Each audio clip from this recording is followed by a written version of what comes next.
Ela pediu ajuda, registrou ocorrência, conseguiu medida protetiva e, mesmo assim, continuou sendo perseguida.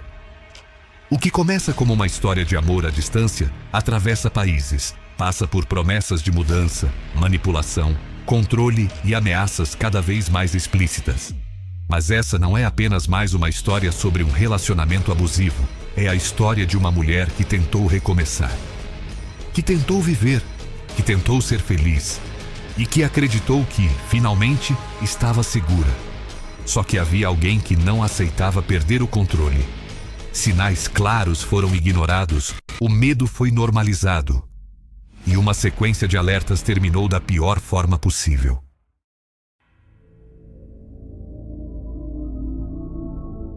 Capítulo 1. Amor à distância. Luciano Luiz Santos e Gislane Oliveira se conheceram ainda jovens. Não foi em uma festa. Não foi por amigos em comum. Eles se conheceram pela internet. Luciano morava na Irlanda. Gislane, em Goianápolis, Goiás. A distância parecia apenas um detalhe diante das longas conversas que atravessavam madrugadas. Logo, as mensagens não eram suficientes. Passaram a falar por telefone. Vozes que encurtavam oceanos. Promessas que pareciam reais. Após apenas um mês de conversa, Luciano toma uma decisão impulsiva. Volta ao Brasil e vai até Goianápolis para conhecer Gislane pessoalmente. O início foi como tantos outros relacionamentos.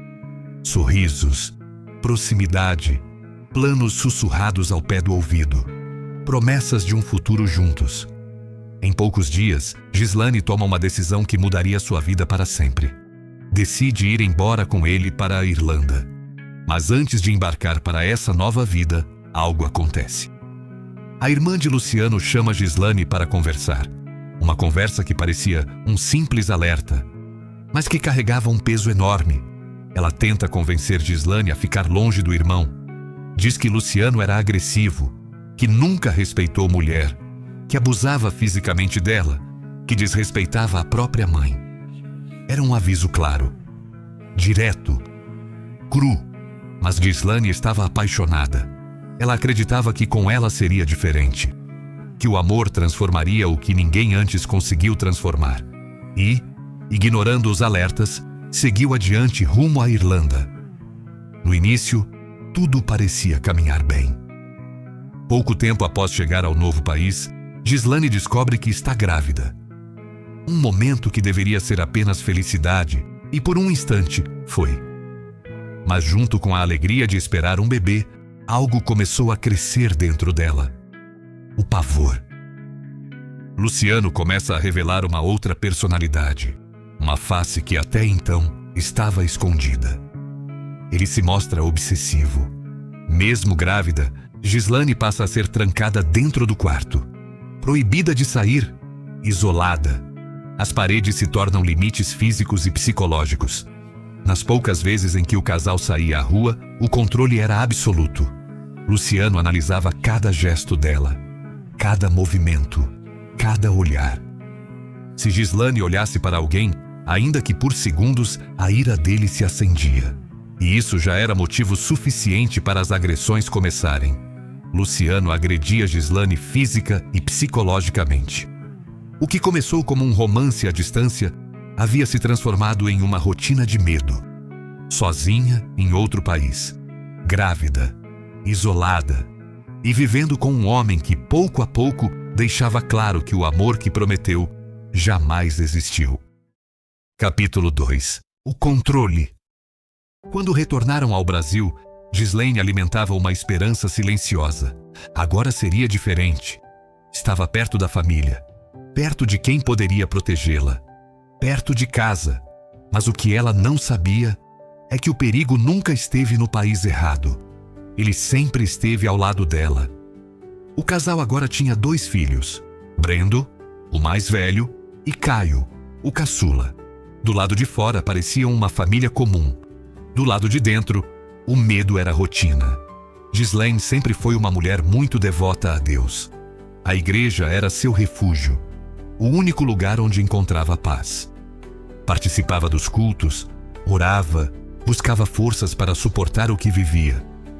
Luciano odiava isso. Dizia que ela não ia à igreja para orar. Dizia que ela ia se encontrar com alguém. A desconfiança dele não tinha limites. Certa noite, enquanto Ghislaine participava de um culto, a porta da igreja se abre. Luciano entra. Sem se importar com quem estivesse olhando, ele a puxa pelo braço e a arranca dali à força. Humilhação pública, violência disfarçada de autoridade, e sempre que fazia isso, parecia sentir prazer em desqualificá-la. Chamava-a por nomes degradantes. Diminuía sua dignidade até o limite. Muitas vezes Ghislaine se arrumava para ir ao culto. Vestia-se bem, tentava manter um pouco de autoestima, mas quando já estava pronta, Luciano rasgava suas roupas, rasgava o tecido, rasgava a esperança, rasgava a identidade dela e a impedia de sair. Cansada, exausta, temendo algo ainda pior, Ghislaine deixou de frequentar a igreja. Não porque o amava, mas porque queria sobreviver. Com o passar dos anos, os filhos começaram a entender o que acontecia dentro daquela casa. Já adolescente, Brendo passou a questionar o pai. Por que o senhor agride a mamãe? Luciano dizia que aquilo não era agressão, era a educação. Ele não a agredia, ele a educava. A violência para ele era justificável. Ou era apenas ironia? Luciano não era apenas machista, era mesquinho. As agressões mais severas recaíam sobre Ghislaine, mas os filhos também sofriam, de uma forma mais silenciosa, mais sutil, a agressão psicológica. Ele dizia aos filhos que, se vestiam bem, era por causa dele. Se tinham comida, se moravam em uma casa confortável. Tudo era mérito do pai. Mas um dia, ele dizia, eles teriam que pagar por todo aquele conforto. Era uma cobrança invisível, uma dívida emocional que ele fazia questão de impor. Como se não bastasse, Luciano também era conhecido por ser mentiroso. E, supostamente, envolvido com coisas ilícitas. Dentro de casa, havia muitas armas de fogo. Ele vivia sobressaltado, nervoso, desconfiado. Se um carro estacionasse em frente à casa, ele imediatamente ligava para a polícia. Dizia temer pela própria vida. A família se perguntava em silêncio: por que tanto medo? O que ele fazia para temer tanto? Mas as respostas nunca vinham. Só o clima constante de tensão. Ghislaine já não suportava mais aquela vida. O que mais a machucava não era apenas o que sofria, era o que os filhos estavam absorvendo. O que estavam aprendendo. O que estavam presenciando. Ela temia que tudo aquilo abalasse o psicológico deles para sempre. Por diversas vezes tentou se separar, mas Luciano sempre voltava. Prometia que mudaria. Chorava. Implorava. Dizia que seria diferente. Em 2017, Ghislaine chegou a se mudar 3 vezes com os filhos, tentando escapar. 3 vezes recomeçou do zero, mas Luciano não a deixava em paz. Insistência, pressão, promessas. E por causa dessas promessas, Ghislaine sempre reconsiderava. Sempre dava mais uma chance. O ciclo era constante. Idas, vindas, esperança, medo, separação, reconciliação. E enquanto o tempo passava, algo dentro daquela casa parecia caminhar silenciosamente para um desfecho inevitável. Capítulo 3. A calmaria suspeita. Janeiro de 2022. Ghislaine chama o filho Brendo para conversar. A voz dela já não tinha a firmeza de antes. Havia cansaço. Havia dúvida. Ela conta que Luciano não parava de entrar em contato. Onde ela ia, ele aparecia. Se mudava de rotina, ele descobria. Insistia em voltar para casa. Mais uma vez, vieram as promessas. Disse que ia mudar, que seria um homem diferente, que até se tornaria cristão, que frequentaria a igreja com ela. As mesmas palavras. O mesmo roteiro.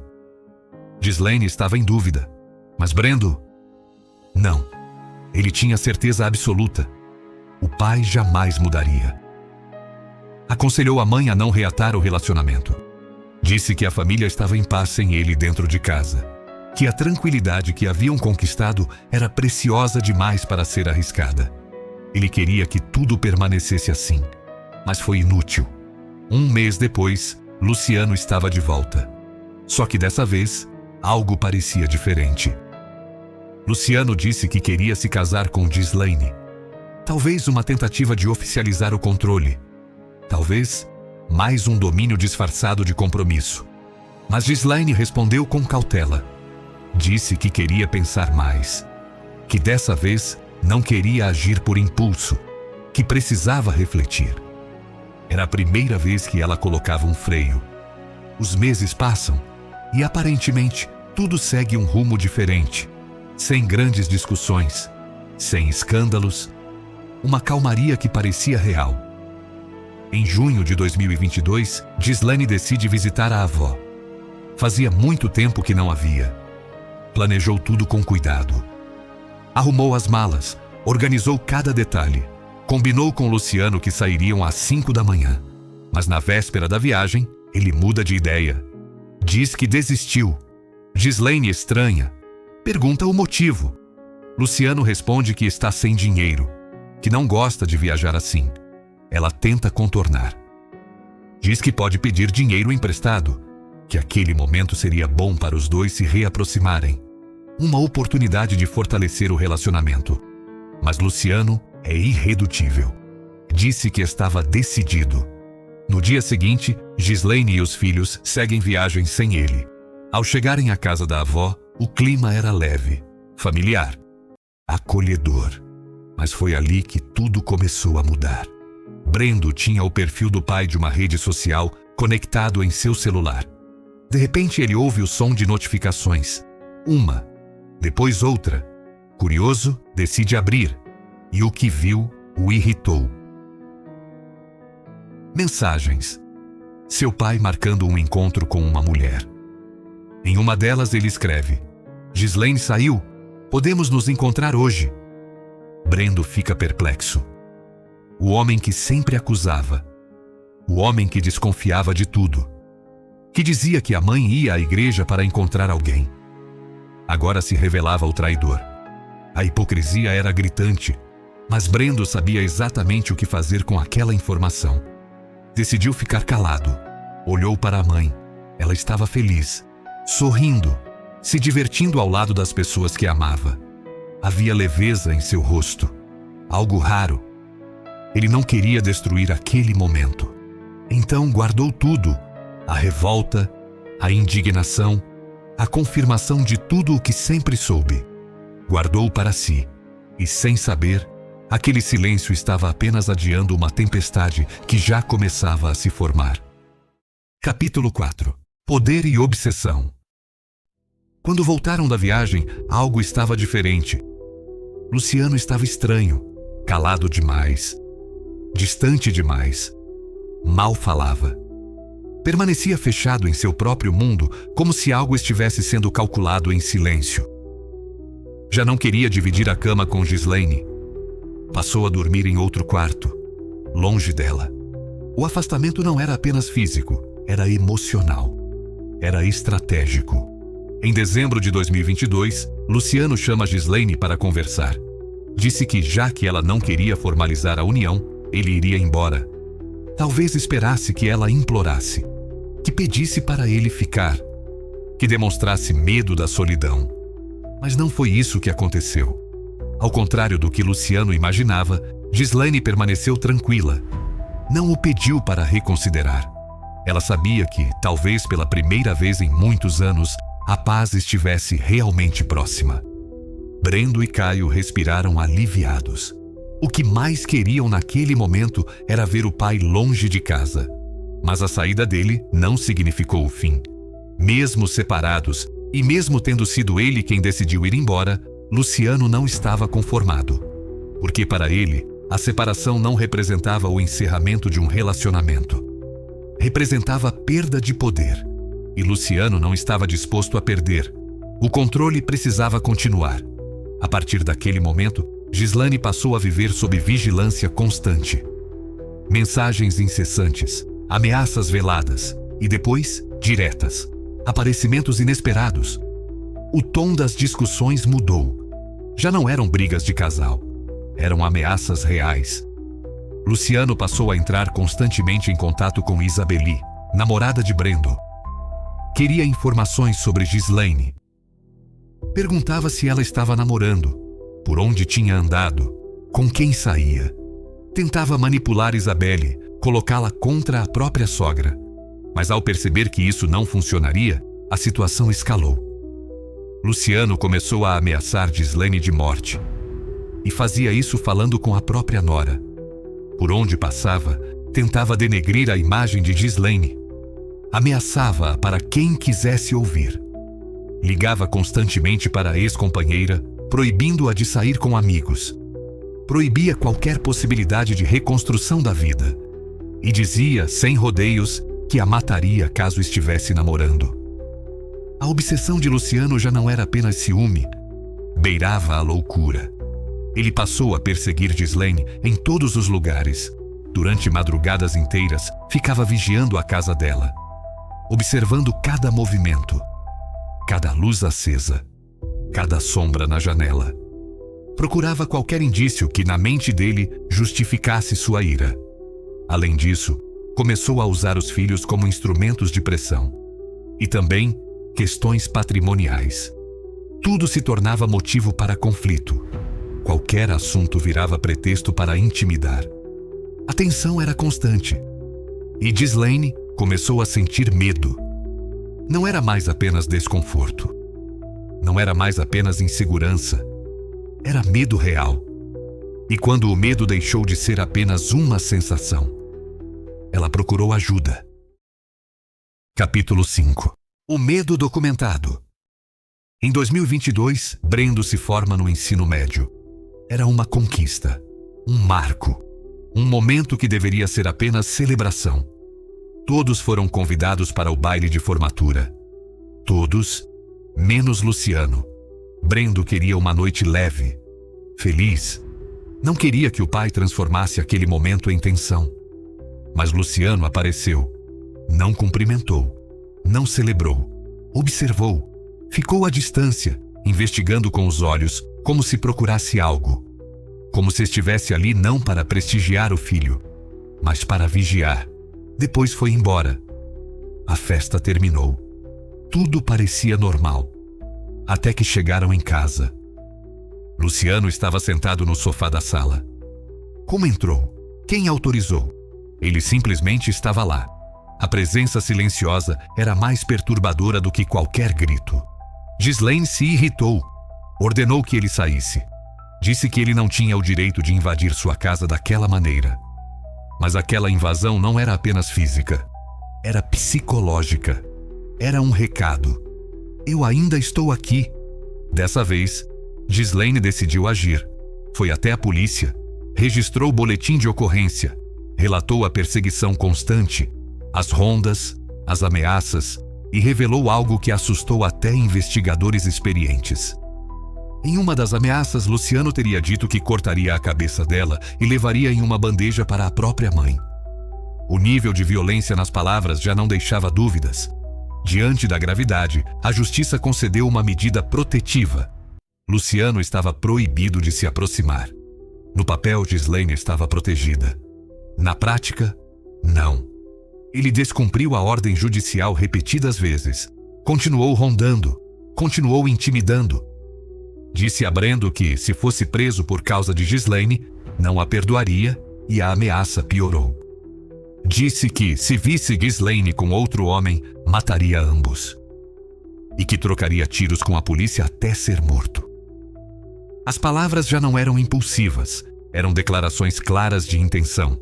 Em dezembro de 2023, Luciano chegou a ser preso por violar a medida protetiva. O perigo estava evidente. O histórico estava documentado. O risco era conhecido. Mas, ao sair da prisão, Luciano procurou o filho. Convidou Brendo para fazer uma viagem. Disse que não queria mais saber de Ghislaine, que já tinha uma nova namorada. Tentava passar a imagem de alguém que havia seguido em frente. Mas Gislaine não se convenceu. Havia algo errado. Um pressentimento estranho. Quase uma premonição. Ela sabia que, muitas vezes, antes da tempestade, vem a bonança. Capítulo 6. O recomeço. Apesar do medo constante, apesar das ameaças, apesar da vigilância, Gislaine tentou viver. Ela se recusava a permitir que o terror definisse o resto da sua história. Foi nesse período que conheceu João Paulo Tibúrcio, advogado de 31 anos. O que começou como amizade evoluiu para namoro. Um relacionamento tranquilo, sem gritos, sem humilhações, sem controle. Algo simples, mas para Gislaine, extraordinário. Pela primeira vez em muito tempo, ela parecia experimentar algo que quase havia esquecido. Paz. As pessoas ao redor perceberam a mudança. Ela estava mais leve, mais sorridente, mais confiante. Havia vida novamente em seu olhar.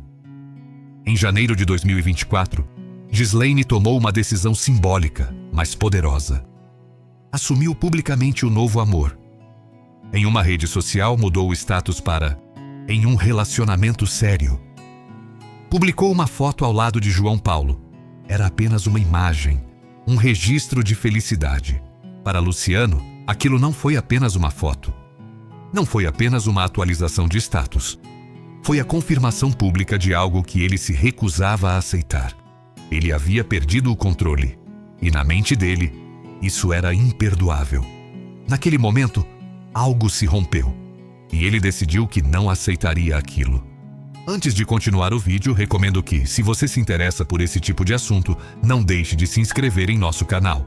Também curta o vídeo e compartilhe. E não deixe de ativar o sininho para receber todas as notificações. Toda terça, um caso internacional, e toda quinta, casos nacionais. Capítulo 7. O aviso se cumpre. 10 de fevereiro de 2024. O dia começou como qualquer outro. Brendo e Caio estavam em casa. Nada indicava que, em poucas horas, tudo mudaria para sempre. Gislaine decide sair para se divertir com seu novo amor, João Paulo Tibúrcio. Passaram o dia fora, leves, tranquilos. No fim da tarde, retornaram para casa. Brendo resolve sair para visitar Isabeli, sua namorada, que morava bem próximo dali. Antes que ele saísse, Gislaine avisa que iria preparar uma lasanha para o jantar. Convida Brendo e Isabeli para se juntarem a ela, Caio e João Paulo. Ele aceita. Seria uma noite simples, familiar, aconchegante. Na casa de Isabeli tudo estava muito tranquilo. Ao lado da família dela, conversaram, dançaram, riram. Era uma cena comum, alegre. Até que o telefone de Brendo toca. Era Luciano. A voz do pai parecia normal.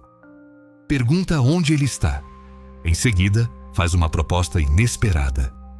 Quer trocar de carro com o filho. Diz que o carro de Brendo é pequeno, o dele é maior caso ele quisesse sair com a namorada. Brendo não entende muito bem o motivo, mas aceita. Era comum eles trocarem de carro. Nada parecia fora do lugar. Ele diz que mais tarde levaria o veículo até o pai. Mas minutos depois, Luciano aparece na casa de Isabeli, chamando pelo filho. Foi ele quem veio fazer a troca. Brendo estranha. O combinado era diferente. Luciano diz que tem pressa, mas estava sereno, tranquilo demais. Brendo entrega a chave. Luciano sai logo em seguida. Tudo parecia normal, mas não estava. Ao voltar para dentro da casa, algo acontece. Como um estalo. Um frio percorre o corpo de Brendo. Uma sensação inexplicável. E então ele diz em voz alta uma frase que paralisa todos ao redor. Ele vai matar minha mãe. O ambiente congela, o coração acelera. Brendo se lembra. Meses antes o pai havia dito claramente: se visse Gislaine com outro homem, mataria ambos e depois se mataria. As peças começam a se encaixar. João Paulo estava com sua mãe, em casa. Luciano não trocou o carro à toa. Trocou porque precisava de algo. Precisava do controle do portão. Precisava de acesso. Desesperado, Brendo vai ao banheiro lavar o rosto. Tenta se convencer de que aquilo é paranoia, que está exagerando, que nada vai acontecer. Para tranquilizá-lo, Isabelle decide ligar para Ghislaine. Pergunta se está tudo bem. Do outro lado da linha, por alguns segundos, tudo parece normal. Então, um barulho, vidros quebrando, tiros sendo disparados, gritos desesperados. E o telefone fica mudo. O silêncio que vem depois é pior que qualquer som. Na mesma hora, Brendo corre. Corre como nunca correu antes. Cada segundo parecia uma eternidade. Ao chegar em casa, a cena é devastadora. Luciano estava na sacada, com uma arma de fogo na mão. Brendo, em pânico, pergunta: "Por que o senhor fez isso?" Luciano olha para o filho e apenas balança a cabeça em negação. Sem palavras, sem explicação. Brendo senta na calçada, em choque. O mundo parece distante. O telefone toca. Era Caio. Mas Brendo não atende. Ele ainda estava em negação. Como se, ao não atender, pudesse impedir que aquela realidade se confirmasse. Capítulo 8. A noite do crime. Pela dinâmica dos fatos, os investigadores reconstruíram o que muito provavelmente aconteceu naquela noite. Era por volta das 9 horas da noite. Na parte de baixo da casa, Ghislaine estava na cozinha com João Paulo, terminando de preparar o jantar. Uma cena simples, cotidiana. A lasanha quase pronta. O telefone toca. Era Isabelle, perguntando se estava tudo bem. Ghislaine se afasta alguns passos para atender. Vai falar com a nora. E é nesse exato momento que a tragédia atravessa o portão. Luciano abre o portão. Entra já com a arma em punho, sem anunciar presença, sem discussão prévia. Ele surpreende João Paulo sentado à mesa. Assustado, João Paulo se levanta e se depara com Luciano, a arma já apontada. O primeiro disparo atinge o olho de João Paulo. Ele se vira, instintivamente tentando correr. Luciano atira novamente. O segundo tiro atinge a lateral do corpo, atravessa a coluna e para nos rins. Mas não é o suficiente. Luciano dispara outra vez. O tiro atinge as costas. João Paulo cai, já imóvel, em decúbito ventral. Enquanto isso, Ghislaine percebe que algo está errado. Os barulhos, os estampidos. Ela corre para ver o que está acontecendo e encontra o horror. Luciano atira contra ela. 5 disparos. 2 deles quando já estava caída no chão, como um sinal claro de execução. Enquanto o massacre acontecia na parte de baixo da casa, no andar de cima, Caio estava em seu quarto. Ele ouve tudo. Os tiros, os gritos. Desesperado, foge pela janela. Pula o muro para a casa do vizinho. Ali, tenta se esconder daquele cenário de terror. Mas Luciano ainda não havia terminado. Como se estivesse dirigindo o próprio filme macabro, ele pega o celular. Começa a filmar. Filma Ghislaine caída no chão, em decúbito dorsal. Ela ainda estava viva. Respirava com dificuldade. Filma também o corpo de João Paulo. E começa já a falar. Aqui o abuso. Peguei dentro do quarto e falei que ia matar. Não falei. Aqui. Abusou de mim. Esse trouxa abusou de mim. Isso aqui é para ver que tem homem. Em seguida, dá um chute no rosto de João Paulo, já sem vida. E continua. Falei que ia matar ela. Peguei transando na minha cama. Não abusa de mim. As palavras não eram apenas delírio. Eram tentativa de justificar o injustificável. Como ato final de monstruosidade, Luciano envia o vídeo para a própria mãe. A mesma mãe que, anos antes, teve sua filha abusada por ele. A mesma mãe que já conhecia sua violência. A polícia militar é acionada. Quando os policiais chegam, Luciano ainda está armado. Ele atira contra os agentes. Os policiais precisam se proteger. Somente quando fica sem munição, Luciano se rende. É preso em flagrante. O homem que havia sido denunciado, alertado, alvo de medida protetiva, preso anteriormente, finalmente estava sob custódia. Mais tarde demais, Porque naquela noite não foi apenas uma medida protetiva que falhou, foi um histórico inteiro de ameaças que já anunciava o fim, e ninguém conseguiu impedir. Capítulo 9. Julgamento e condenação. Durante o julgamento, Luciano tentou sustentar uma narrativa diferente. Alegou legítima defesa. Disse que teria sido atacado por João Paulo. Tentou inverter os papéis, transformar-se em vítima. Mas a perícia foi objetiva. Não havia qualquer ferimento de defesa em João Paulo. Nenhum sinal de luta corporal. Nenhuma marca que sustentasse a versão apresentada. E tampouco havia qualquer lesão em Luciano que indicasse que ele tivesse sido agredido. A tese começou a ruir. A defesa então tentou outro caminho. Afirmou que o crime teria sido cometido sob forte emoção, provocado pelas imagens publicadas nas redes sociais. Descumprimento reiterado de medida protetiva. Escalada progressiva de violência. Nada ali era impulso, era continuidade. E mais do que isso, o crime foi considerado premeditado. Ele planejou, trocou o carro para ter acesso ao controle do portão. Aproveitou o momento em que sabia que Ghislaine estaria em casa. Executou as ameaças que havia anunciado meses antes. Não foi surpresa, foi cumprimento de promessa. Em janeiro de 2025, veio a sentença. Luciano Luiz Santos foi condenado por feminicídio qualificado, homicídio qualificado, tentativa de homicídio contra policiais e descumprimento de ordem judicial. A pena: 48 anos, 2 meses e 20 dias de reclusão. A justiça finalmente respondeu. Insuficiente, mas respondeu. Mas nenhuma condenação é capaz de devolver uma vida, nem de apagar o terror daquela noite. E no fim, a pergunta que ecoa é inevitável. Quantos sinais ainda precisam ser ignorados até que a violência anunciada deixe de se repetir? Ghislaine não foi vítima de um impulso inesperado. Não foi uma tragédia repentina. Não foi um crime passional. Ela morreu depois de anos avisando. Depois de ameaças registradas. Depois de medidas protetivas concedidas e descumpridas. Depois de perseguições constantes. Depois de medo diário. Essa história não começa no dia 10 de fevereiro de 2024. Ela começa muito antes. Começa quando a violência foi relativizada. Quando as ameaças foram tratadas como exagero. Quando o controle foi confundido com ciúme. Quando o medo virou rotina. Ghislaine avisou. Foi a polícia. Registrou ocorrência. Relatou ameaças explícitas de morte. Disse que estava sendo perseguida. Ela não se calou. Ela tentou sobreviver. O caso de Ghislaine Oliveira não é apenas uma história de true crime. É um alerta. Porque quando uma mulher diz que está sendo perseguida, quando diz que está sendo ameaçada, quando pede ajuda, quando registra a ocorrência, ela não está exagerando.